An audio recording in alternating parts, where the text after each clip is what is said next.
Ya, yang paling menarik ketika saya riset tentang gejala COVID-nya, dari mulai imun menurun, pernapasan terganggu, ya mulai macam-macam lah segala gejala COVID yang Anda lebih tahu di dalamnya, saya cari dalam narasi hadis-hadis Nabi, dan Masya Allah, Alhamdulillah, ditemukanlah satu herbal, saya sebut herbal, yang mencakup semua gejala tadi. Dan itu, dunia internasional pun belum masuk ke situ. Belum ada kesadaran itu gitu. Ya, saya cek kemudian di Indonesia nggak ditemukan materinya.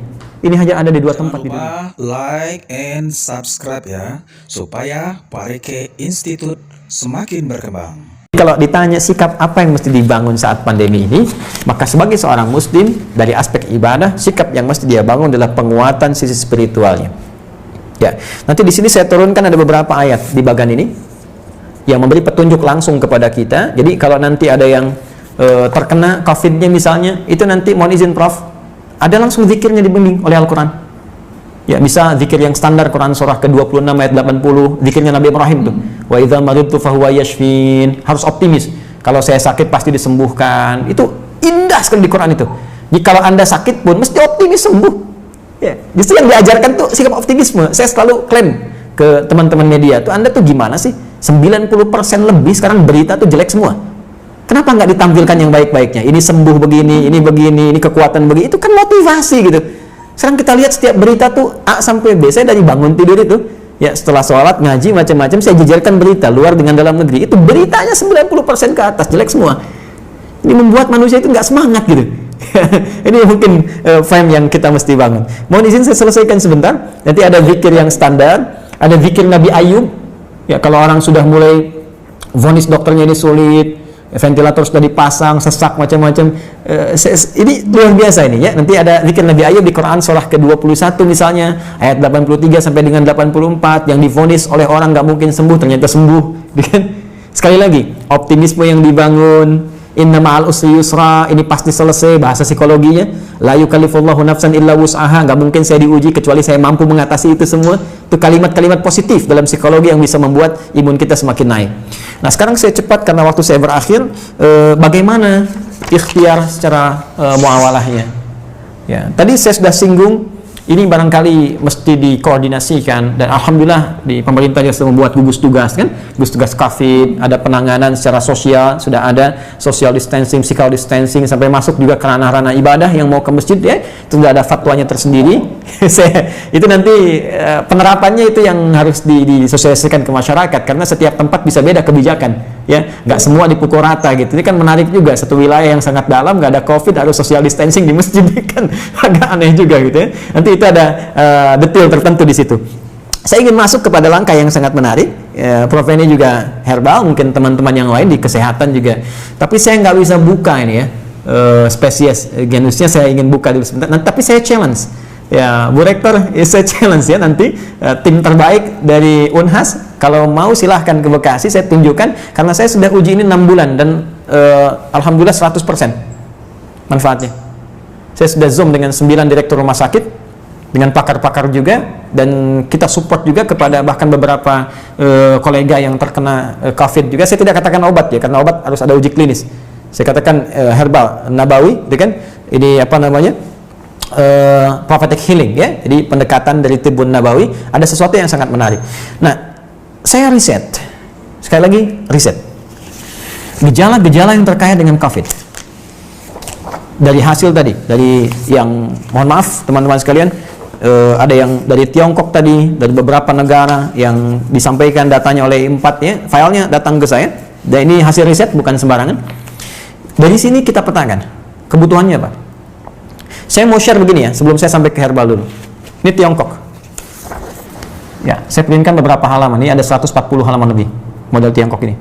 Tahukah teman-teman, saat terjadi COVID ini, mereka sudah mempraktekkan apa yang didorongkan bahkan oleh Nabi jauh-jauh hari sebelumnya. Tapi bukan dalam konteks yang pertama ibadah tadi. Dalam konteks kehidupan muamalah dengan seluruh aspeknya, baik sosial, ekonomi, dan sebagainya. Saat terjadi ini, itu saya baca di laporan ini, pemerintah Tiongkok sudah mengumpulkan seluruh ahli medis dan herbal untuk berkumpul mengatasi, dulu masih epidemi di Wuhan. Mereka kumpulkan semua alternatif.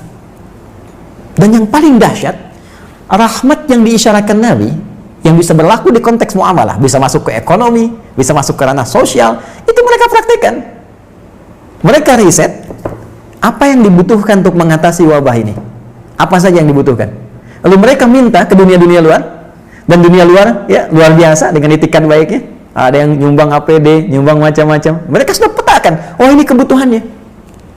Dan sudah dilihat, ini satu hal yang dirasakan akan banyak menyebar. Karena dalam skala global, termasuk khususnya dalam politik global, ini kan isunya luas dengan 3 tipe itu, kan? Ada yang versi Amerika, versi Israel, ada yang versi Cina-nya, kan? Artinya ini kan sudah menyebar dan mereka sudah lihat. Artinya apa? Potensi dari segi muamalahnya, karena ini kan sisi agamanya kosong gitu kan, dalam tanda petik minim lah. Dia tarik sisi ekonominya saja. Bahkan dari tim mereka punya tim khusus yang dalam bidang ekonomi untuk memetakan ada ribuan list yang mungkin bisa dimanfaatkan dengan situasi pandemi ini. Ini bikin APD, ini bikin kits, bikin ini, bikin itu, bikin sampai puncaknya vaksin. Dan mereka sudah prediksi. Akhirnya dari luar ditarik nyumbang ke sana, ketika di luar merasakan sudah mulai terkena dan kesulitan untuk itu, mereka ekspor. Saya beri contoh gini ya. Kami punya kelas riset. Kelas riset ini basicnya Al-Quran dan Hadis. Ada 5 kelas utama. Di antara 5 kelas itu nanti ada kelas pengusaha, ya, ada kelas dunia kesehatan. Kami tergabung dengan 400 dokter, ya, ada nakes, ya, dan macam-macam. Itu belajar semua kurikulum dari Al-Quran dan Hadis, sesuai spesialisasinya. Jadi kalau dokter mata, apa kurikulum mata di Al-Quran, kita turunkan dalam pembelajaran. Ya, dokter gigi, dokter ini macam-macam, termasuk kaitan dengan apa yang kita kaji. Saya riset dengan teman-teman yang di dunia usaha. Ini akan ada kebutuhan APD, masker, dan sebagainya. Sampai kami buat standar yang nanti akan ditetapkan nih oleh pemerintah. Ini standar APD. APD yang tersebar di Indonesia itu pionir pertama yang riset di antara kami. Ya, ini yang versi pemerintah untuk distandarkan. Ya, face shield.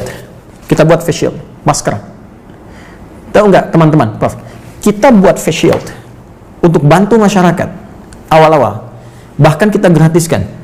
Kemudian setelah itu kita ambil bahan baku harga sekian. Dari bahan baku 25.000 baru akan disupportkan ke masyarakat. Sudah ada di salah satu toko, saya nggak sebut nama, yang ngambil dari Tiongkok 60.000 dijualnya dan sudah lolos dengan semua ujinya. Saya ingin lihat dengan persepsi yang lain ya. Saya ingin lihat dengan persepsi, bukan persepsi kita menyoal, persepsi kita melihat bagaimana Tiongkok membaca peluang menjadikan ini sebagai rahmat dan sekarang diselamatin WHO. Selesai gitu kan. Mereka bebas tapi mereka bisa meningkatkan sisi ekonominya. Kenapa kita nggak riset itu semua? Peluang apa yang bisa kerjakan kita sekarang? Kenapa teman-teman misalnya di wilayah Makassar, Sulawesi bisa tidak membuat batasan terbatas? Kenapa Anda nggak bikin aplikasi ya meningkatkan ketahanan pangan? Riset siapa yang jualan padinya, siapa yang jualan kentangnya, jualan sagunya, macam-macam. Aplikasi wilayah Makassar saja. Unhas jadi pionirnya. Yang butuh pangan ke sini, butuh ini ke sini. Mereka tinggal klik, lokal hidup, nggak terganggu. Baru kita ngambil dari luar. Itu sisi ini. Ya, yang paling menarik ketika saya riset tentang gejala COVID-nya, dari mulai imun menurun, pernapasan terganggu, ya mulai macam-macam lah segala gejala COVID yang Anda lebih tahu di dalamnya. Saya cari dalam narasi hadis-hadis Nabi, dan masya Allah, alhamdulillah ditemukanlah satu herbal, saya sebut herbal, yang mencakup semua gejala tadi. Dan itu dunia internasional pun belum masuk ke situ, belum ada kesadaran itu gitu. Ya, saya cek kemudian di Indonesia nggak ditemukan materinya. Ini hanya ada di 2 tempat di dunia. Dan zaman Nabi sudah dipraktikkan.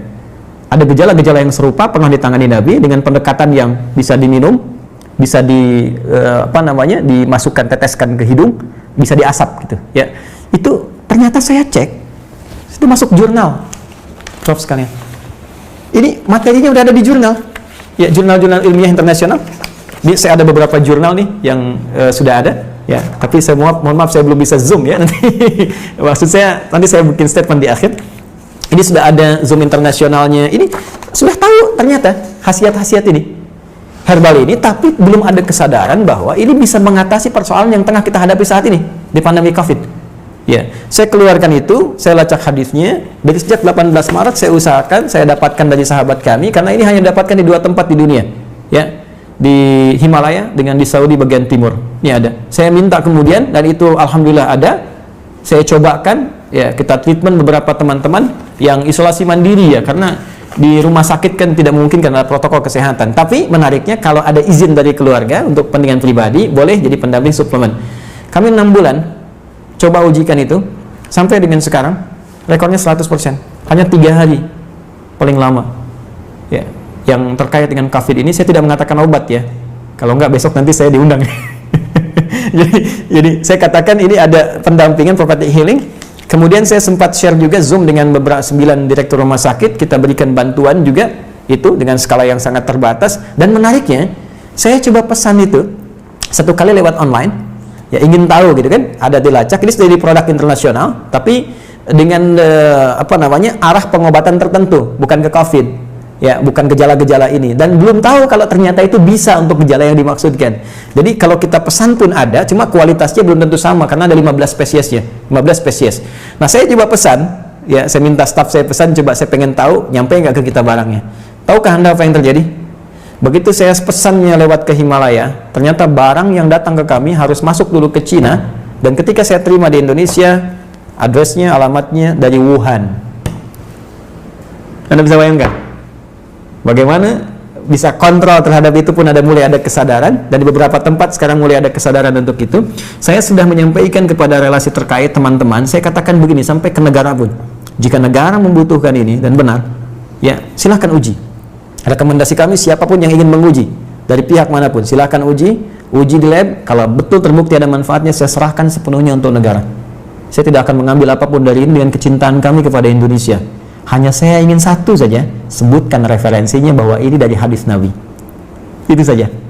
Ya, jadi saya juga challenge teman-teman yang di Unhas, nanti boleh timnya main ke sini, Anda boleh analisis, saya serahkan nanti jurnal-jurnalnya, dipelajari dan sebagainya, hadis-hadisnya, tapi infonya kami sudah 6 bulan melakukan treatment dengan pendekatan prophetic healing ini, dan hatinya 100% sampai dengan hari ini. Alhamdulillah, termasuk kemarin yang di media-media yang diinfokan kolega-kolega pejabat-pejabat, ada yang kami support itu, dan mereka menginfokan juga sangat luar biasa. Ini bisa juga untuk diabetes, bisa. Kemudian kemarin ada yang kompleks antara diabetes dengan liver, dia menggunakan medis, ya medis belum ada pengaruh, mungkin belum cocok saja, mohon izin, ya. Lalu coba kami support dengan itu, dia selesaikan medisnya, dia tidak minum dulu, dia konsumsi itu, kami berikan, karena ini hanya 2 pekan, hanya boleh dikonsumsi dalam 2 pekan, kemudian selesai, 1 pekan baru nyambung kembali. Apa yang terjadi? Hanya dalam 3 hari, terjadi pemulihan yang sangat luar biasa, dia sudah bisa ke masjid, sudah beraktivitas, dan sudah normal kembali. Saya ingin katakan begini, betapa ini rahmat untuk kita dalam aspek muamalah. Kita bisa terbuka, bangsa kita bisa lebih kreatif, bikin APD, bikin peluang, bikin macam-macam, semua sifat makro dalam bernegara itu bisa kita dudukan di sini. Ya, dari segi ekonomi apa sih yang bisa kita ambil manfaat dari sini? Jangan dikeluhkan semua. Ya, dari segi ibadah sudah selesai tadi. Ya, dari segi kehidupan sosial seperti apa? Ada banyak hikmah yang bisa kita gali, silaturahim, penguatan di keluarga, ya, penguatan di kampus dan sebagainya, dan tentunya teraplikasikannya nilai-nilai kebangsaan dengan nilai yang lebih luas. Saya kira itu yang bisa saya sampaikan, ya, sebagai uraian dengan basic tadi apa yang dimintakan. Saya pikir Bapak Ibu lebih memahami apa yang saya sampaikan, dan saya banyak belajar dari Bapak Ibu sekalian. Ini hanya share saja apa yang saya temukan, boleh jadi Anda menemukan yang lebih baik dari apa yang pernah saya risetkan. Saya kira demikian yang saya sampaikan sebagai uraiannya. Kami ucapkan terima kasih.